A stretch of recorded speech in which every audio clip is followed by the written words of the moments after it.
Music director Vicky राज।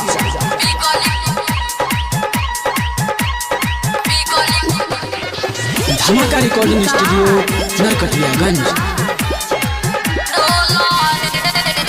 Happy new year बोलो रे आ मस्ती में डोलो रे। हैप्पी न्यू ईयर बोलो रे। हैप्पी न्यू ईयर बोलो रे आ मस्ती में डोलो रे। हैप्पी न्यू ईयर बोलो रे। हैप्पी कनिक मनाई सरेही अंग जाई नाचया गावो डोलो रे। हैप्पी न्यू ईयर बोलो रे। हैप्पी कनिक में डोलो रे। नया साल बोलो रे।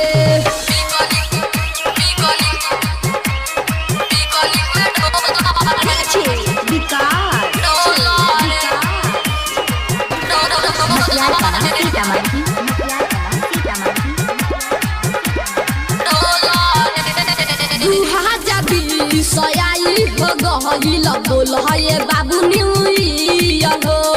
गिफ्ट तू ले जाके देन है हो द सुन नया पना डियर हो।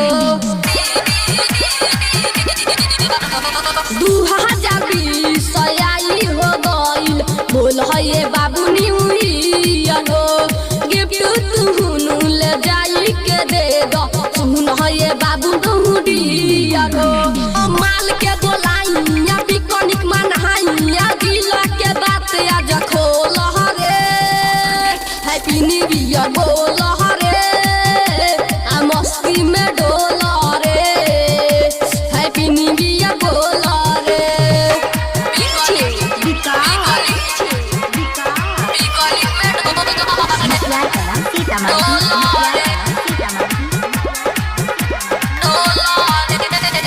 विकास बेदर्दी से कहले हम बानी सुन रे यारा बाकाल रे।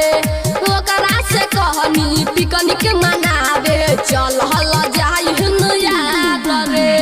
चल हल जाई हन याद रे। विकास बेदर्दी से कहले हम बानी सुन रे यारा बाकाल रे। ओकरा से कहनी पिकनिक मनावे चल हल जाई हन याद रे। हम नया नारी के गाना बजाई ही मस्ती में जाके डोल रे। Happy new year.